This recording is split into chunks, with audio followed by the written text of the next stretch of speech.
નમસ્કાર વિદ્યાર્થી મિત્રો. ધોરણ 12 વિષય અર્થશાસ્ત્ર અને એમાં પ્રકરણ નંબર 8 કૃષિ ક્ષેત્ર. આપણે જાણીએ છીએ કે કોઈપણ અર્થતંત્રમાં એ અર્થતંત્રના વિકાસ અને વૃદ્ધિનો આધાર મુખ્યત્વે 3 ક્ષેત્રો પર રહેલો છે અને એમાંય પ્રાથમિક ક્ષેત્ર એટલે કે કૃષિ ક્ષેત્ર એ આધાર સ્તંભ ગણવામાં આવે છે. અગાઉના સેશનમાં આપણે જોઈ ગયા કે કૃષિ એ અર્થતંત્રની કરોડરજ્જુ છે, અર્થતંત્રની આધારશિલા છે. કારણ કે દેશનું ઉત્પાદન, દેશની નિકાસો અને રોજગારીનું પ્રમાણ એ કૃષિ પર વધારે નિર્ભર છે અન્ય ક્ષેત્રની સરખામણીમાં. પરિણામે આપણે એવું કહી શકીએ કે ભારત એક ખેતી પ્રધાન દેશ છે. એવું આપણે એક 2 માર્ક્સનો પ્રશ્ન પણ જોઈ ગયા. વિદ્યાર્થી મિત્રો, આજે આપણે ભારતમાં કૃષિની વર્તમાન સ્થિતિની વાત કરીએ છીએ. કુલ 6 મુદ્દામાં વહેંચાયેલો આ એક પ્રશ્ન છે. Present situation of agricultural sector in India or we can say Indian economy. તો શરૂઆત કરીએ છીએ કે ભાઈ ભારતમાં અંગ્રેજો આવ્યા અને એમનું શાસન હતું તે સમયે, એમના આવતા પહેલાં અને લગભગ 250 વર્ષની એમને જે કંઈ પણ ગુલામી આપી, એમનાથી સ્વતંત્રતા મેળવ્યા બાદ પણ ભારત કૃષિ આધારિત દેશ હતો, છે અને રહ્યો છે. દેશમાં આયોજન દરમિયાન ઔદ્યોગિકીકરણને વધુ મહત્ત્વ આપવાને કારણે કૃષિની સ્થિતિ કરતાં વર્તમાન સ્થિતિમાં ખૂબ મોટા પરિવર્તનો અને ફેરફારો જોવા મળ્યા છે. દેશમાં આજે ભૂતકાળની તુલનામાં રોજગારી, ઉત્પાદન, નિકાસ કમાણી કે જે સ્તરે ખેતી અગ્રેસર રહ્યું છે તેમાં પણ ફેરફારો આવી રહ્યા છે. દેશની અંદર કૃષિ ક્ષેત્રે નોંધનીય બાબત જે છે તે એ છે કે અર્થતંત્રના ખૂબ મોટા રોજગારીના ક્ષેત્રે એ ઉપયોગી રહ્યું છે. છતાંય દેશની કુલ રાષ્ટ્રીય આવકમાં કૃષિ ક્ષેત્રનો ફાળો અન્ય ક્ષેત્રની તુલનામાં ખૂબ ઓછો નોંધાયો છે. તો આજના આ સેશનમાં આપણે આ ફેરફારો ઉપરાંત અન્ય ફેરફારો કેવા પ્રકારના છે અને કઈ દિશાના છે તે સમજવા માટે કૃષિની વર્તમાન સ્થિતિ સ્પષ્ટ કરતા આ 6 મુદ્દા આજે આપણે ચકાસવાના છે. વિદ્યાર્થી મિત્રો, સૌથી પહેલું રાષ્ટ્રીય આવકમાં ફાળો. અહીં કોષ્ટક નંબર 8.1ની અંદર તમે જોઈ શકો છો 1950-51 એટલે આયોજન કાળની શરૂઆતમાં દેશ જે 1 રૂપિયો કમાતો એમાં 53 પૈસા 53.1 એ રાષ્ટ્રીય આવકમાંથી મળતા હતા. 1991માં આર્થિક સુધારા પછી 29.6% અને 2011-12માં તો દેશની કુલ રાષ્ટ્રીય આવકમાં ફક્ત 13.9% ફાળો એ કૃષિ ક્ષેત્રનો રહ્યો છે.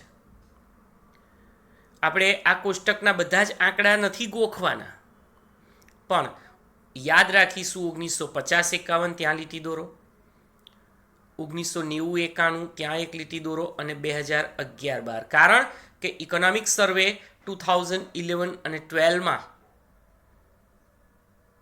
આ આંકડાઓ આપણી સમક્ષ પહોંચ્યા છે. સામાન્ય રીતે ખેતી ક્ષેત્રની આવકને પ્રાથમિક ક્ષેત્રની આવક કહેવાય. પહેલાં જ જોયું, એમાં ખેતીનો પાક, મરઘાપાલન, મત્સ્યપાલન, પશુપાલન આ બધું જ ગ્રામીણ વિસ્તારમાં.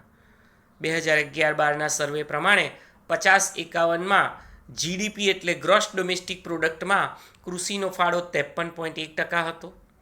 1956થી ઔદ્યોગિકીકરણનું મહત્ત્વ વધ્યું, એને કારણે આ ઘટતું ગયું. રાષ્ટ્રીય આવકમાં કૃષિનો ફાળો 2011-12માં ફક્ત 13.9% હિસ્સો કૃષિનો રહ્યો સ્થિર ભાવોએ. આ ઘટાડો એ મુખ્યત્વે બિનકૃષિ ક્ષેત્રે ઝડપી થયેલ વૃદ્ધિને પરિણામે છે અને એટલે જ ભારતમાં કૃષિ ક્ષેત્રનો વિકાસ એ એક જટિલ પ્રશ્ન બની રહ્યો છે. બીજું છે રોજગારી. ભારતનું કૃષિ ક્ષેત્ર સૌથી વધુ રોજગારી આપતું ક્ષેત્ર છે, કારણ કે મોટાભાગના પ્રચ્છન્ન બેરોજગારો કૃષિ ક્ષેત્રે રોકાયેલા જોવા મળે છે. આઝાદી સમયે ભારતના, અંડરલાઇન કરજો, 72% લોકો કૃષિ અને કૃષિ સંલગ્ન એટલે કે પશુપાલન, જંગલ, મરઘા બતકા, મત્સ્યપાલન વગેરેમાંથી રોજગારી મેળવતા હતા. 72% of people from total population. આઝાદી પછી ભારતીય અર્થતંત્રનો વિકાસ ઝડપી બન્યો અને એમાંય ઉદ્યોગ અને સેવાનો વિકાસ એ કૃષિ ક્ષેત્ર કરતાં ઝડપી બનતા કૃષિ ક્ષેત્ર પરનો રોજગારી માટેનો જે આધાર છે એ ઘટ્યો. અંડરલાઇન કરજો, વર્ષ 2001-2માં કૃષિ ક્ષેત્ર 58%, જ્યારે વર્ષ 2014-15માં 49% લોકોને એ રોજગારી પૂરી પાડે છે. તો વિદ્યાર્થી મિત્રો, આ ત્રણ આંકડા, આઝાદી સમયે 72%, વર્ષ 1-2માં 58% અને વર્ષ 14-15માં 49%, એટલે આજે આપણે એવું કહી શકીએ કે હજી લગભગ અડધી વસ્તીને કૃષિ ક્ષેત્રે રોજગારી પ્રાપ્ત થાય છે. ત્રીજું છે નિકાસ આવક. ભારતનું કૃષિ ક્ષેત્ર એ વિભિન્ન જરૂરી ચીજવસ્તુઓ કે જે દેશમાં નથી ઉત્પાદન થતું અથવા ઓછું થાય છે તેવી વસ્તુની આયાત કરવા માટે વિદેશી હુંડિયામણ મેળવી આપવા જરૂરી નિકાસો દ્વારા પોતાનો ફાળો આપતું રહ્યું છે. વિદ્યાર્થી મિત્રો, આપણે વિદેશથી કોઈ ચીજવસ્તુ આયાત કરવી હોય તો આપણી પાસે હુંડિયામણ હોવું જોઈએ, અને હુંડિયામણ શેમાંથી પ્રાપ્ત થાય? નિકાસોમાંથી. અને આપણે કૃષિ ક્ષેત્રની નિકાસો કરીને એ હુંડિયામણ કમાઈએ છીએ અને એ હુંડિયામણમાંથી આપણી જરૂરિયાતો પૂરી કરવા માટે ઇમ્પોર્ટ કરીએ છીએ, આયાત કરીએ છીએ. આમ કૃષિ ક્ષેત્ર દ્વારા દેશના આર્થિક વિકાસ માટે જરૂરી હુંડિયામણ એ કૃષિ ક્ષેત્રની વસ્તુઓની નિકાસથી જ મળી રહે. જેમ કે ચા, મરી મસાલો, ફળફળાદી, આની નિકાસો કરી આપણે કિંમતી વિદેશી હુંડિયામણ મેળવી લઈએ છીએ, એટલે કે કૃષિ આપણા દેશ માટે કમાઈ આપે છે.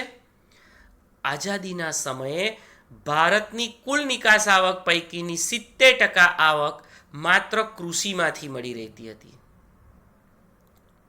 પરંતુ દેશની વિકાસ પ્રક્રિયામાં ઉદ્યોગ અને સેવા અગ્રસ્થાને છે, એટલે કે આગળ પડતા છે.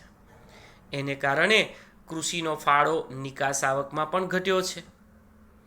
વર્ષ 2013-14 મુજબ દેશની કુલ નિકાસ આવકમાં, ત્યાં અંડરલાઇન કરજો, કૃષિનો ફાળો ફક્ત 14.2% નોંધવામાં આવ્યો હતો. વિદ્યાર્થી મિત્રો, એનો અર્થ એ થયો કે દેશ કુલ નિકાસોમાંથી જે કંઈ પણ કમાણી કરે છે એમાંથી ફક્ત 14.2% કમાણી એ કૃષિ ક્ષેત્રની પેદાશો નિકાસ કરીને મેળવે છે. એનો સીધો અર્થ એ થયો કે 86%, લગભગ 86% નિકાસો આપણે ઔદ્યોગિક અને સેવા ક્ષેત્રની કરીએ છીએ. તો અત્યારે આપણે ચર્ચા કરી રહ્યા છીએ ભારતની અંદર કૃષિ ક્ષેત્રની વર્તમાન સ્થિતિ અથવા એનું મહત્ત્વ. અને એમાં 3 મુદ્દા: રાષ્ટ્રીય આવકમાં ફાળો, રોજગારી અને નિકાસ આવકની વાત કરી. હવે ચોથો મુદ્દો જે છે એ છે જીવન ધોરણ. વિદ્યાર્થી મિત્રો, વિશ્વના તમામ લોકોના જીવનનો પ્રાથમિક આધાર એ કૃષિ ક્ષેત્ર છે, કારણ કે એમાં આપણી પ્રાથમિક જરૂરિયાત, ખોરાકની જરૂરિયાત પૂરી થાય છે, કપડાની જરૂરિયાત પણ ત્યાંથી પૂરી થાય છે. ભારતમાં પણ કૃષિ ક્ષેત્રે લોકોના જીવન ધોરણમાં સુધારો કરવાનું કાર્ય કૃષિ ક્ષેત્રે સતત કર્યું છે. કૃષિ ક્ષેત્રમાં મુખ્ય 2 પ્રકારના પાક થાય છે, અનુક્રમે અનાજ અને રોકડિયો પાક. રોકડિયા પાકનું બીજું નામ છે અનાજેતર. અનાજના પાકમાં તમામ ધાન્યનો સમાવેશ થાય છે. તેમને ઉત્પાદિત કરી ભારત આજે સ્વનિર્ભર બન્યું છે. જ્યારે રોકડિયા પાકો, અંડરલાઇન કરો, રૂ, શણ, મગફળી, તેલીબિયા, શેરડી, આ બધાનો ઉપયોગ આપણે ઉદ્યોગોમાં કાચા માલ તરીકે કરીએ છીએ અને એના લીધે ઉદ્યોગોનું ઉત્પાદન પણ વધ્યું છે, એમાં પણ વૃદ્ધિ જોવા મળી છે. સાથે સાથે વર્તમાન ખેડૂતો શાકભાજી, ફળફળાદી, ફૂલો એની પણ ખેતી કરતા થયા છે. એટલે આપણે એવું કહી શકીએ કે ભાઈ ભારતનું કૃષિ ક્ષેત્ર લોકોની કૃષિજન્ય જરૂરિયાતો પૂર્ણ કરતું રહ્યું છે. ભારતમાં અનાજની માથાદીઠ ઉપલબ્ધતા જે 1951માં અંડરલાઈન કરો દૈનિક 395 ગ્રામ, એટલે કે રોજ એક વ્યક્તિને 395 ગ્રામ અનાજ જોઈએ મળતું હતું.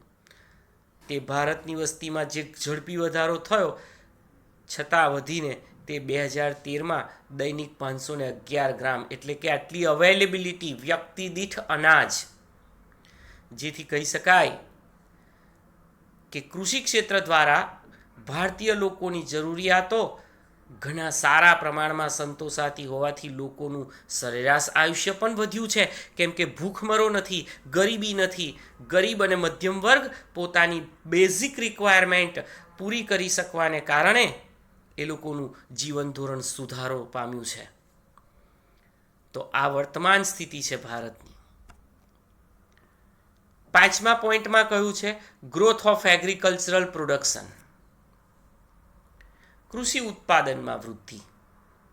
આપણી સમક્ષ કોષ્ટક નંબર 8.2માં 1950-51 અને 2013-14ના સરખામણી કરતા આંકડા આપણી સમક્ષ છે. એમાં અનાજ મેટ્રિક ટનમાં, કઠોળ અને શેરડી એ પણ મેટ્રિક ટનમાં, તેલીબિયા મેટ્રિક ટનમાં અને કપાસ જે છે એ મેટ્રિક બેલ, કારણ કે એની ઘાસળીઓ હોય છે એટલે ઘાસળીને આધારે મેટ્રિક બેલ એક માપણ છે. આંકડા આપણને કૃષિ મંત્રાલય ભારત સરકાર 2015ના મળ્યા છે. વાત કરીએ તો ભારતના કૃષિ ક્ષેત્રમાં કુલ ઉત્પાદનની દ્રષ્ટિએ ખૂબ વધારો થયો છે.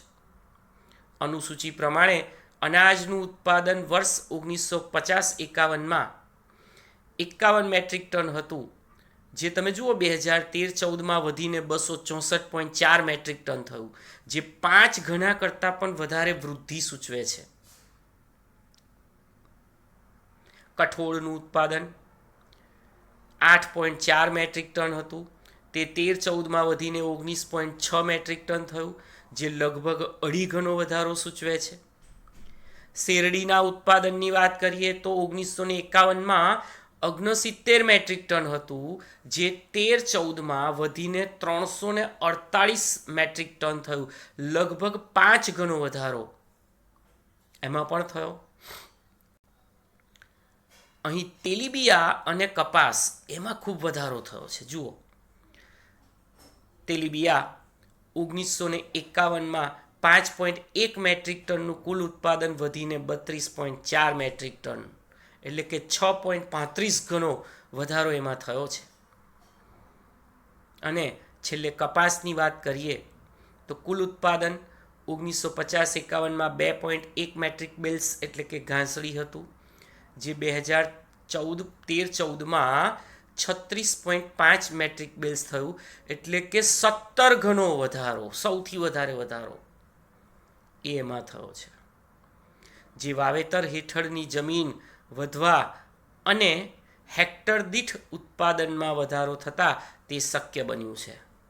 તો વિદ્યાર્થી મિત્રો, આ રીતે કૃષિ ઉત્પાદનમાં જુદા જુદા પાકની વિગતો આપેલી છે. આપણે બધા જ યાદ રાખીને ગોખવા જોઈએ એવો કોઈ નિયમ નથી. તમે અનાજ, એક રોકડિયો પાક લઈ લો, એમાં કપાસ અને કઠોળ, આ 3, એટલે અનાજ, કઠોળ અને કપાસ 3 યાદ રાખો તો પણ ચાલશે. 50-51માં કેટલું હતું અને એમાં કેટલા ગણો વધારો થયો છે મેટ્રિક ટનમાં અને કપાસ મેટ્રિક બેલમાં, તો આપણે એટલું યાદ રાખીશું.